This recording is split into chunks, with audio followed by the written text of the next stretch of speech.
Captain Bread Hook. Today we be making a special treat, a banana butterscotch pie with butterscotch ganache drizzled on top. Ah, that sounds like an excellent idea. Let's get to it, me hearty. Oh, Captain Bread Hook, I just remembered. We need magical bananas that grow on the gigglewood trees. Aye, that sounds like a grand quest. Off you go, while I get started on the pie preparations. Preheat your oven to 350 degrees. Welcome to my loony kitchen. Separate 3 eggs and whisk the yolks all together. I'll show you what to do with these in a little bit. Now for the special crumbly crust. Nilla cookies are fabulous with bananas. You take a whole box, the whole thing, and pulverize them into crumbs. Add in a 1/4 cup of brown sugar and 1/2 cup of melted butter. When that soaks in, spread it all around your pan. Whew. If you don't have a loony in your kitchen, try a measuring cup. Go slowly and evenly to get the bottom flat and the walls even. Hey, Coconutta, how are things faring down for you on yonder? Oh!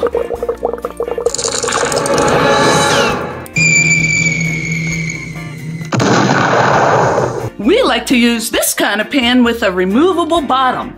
It makes the pieces easier to cut. Plus, see all those little tiny holes? They make the crust nice and crunchy.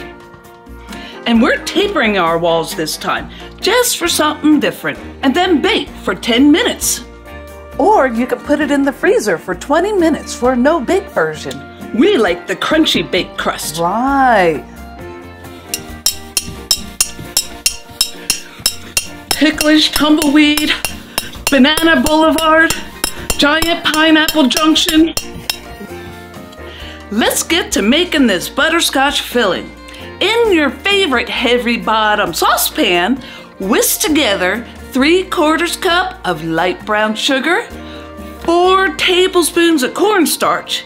You know, 4 tablespoons is also a 1/4 cup. I be knowing things. Whisk in 2 cups of milk.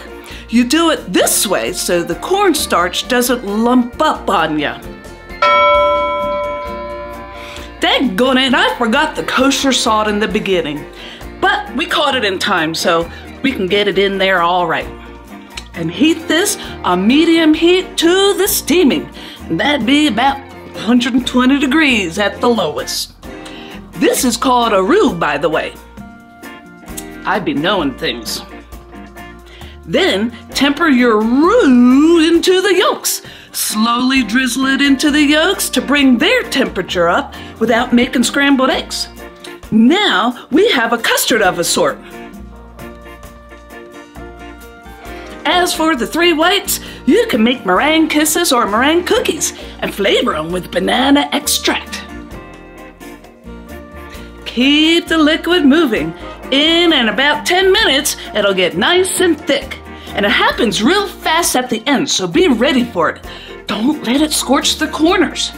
Heat this to 160 degrees to make sure we pasteurize those eggs. And cook it 1 minute longer.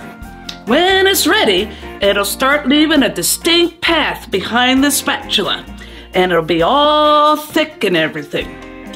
Pour it back into your bowl, add your butter and add your vanilla.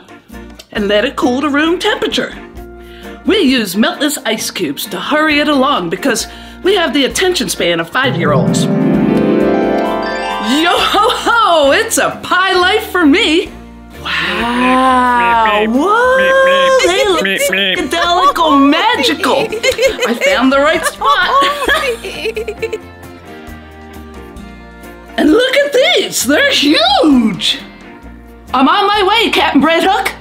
I got them! You won't believe how magical they are! Perfect timing to start the butterscotch ganache! Oh, I love ganache!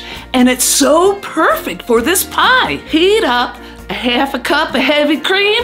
We just zap it in the microwave for 45 seconds.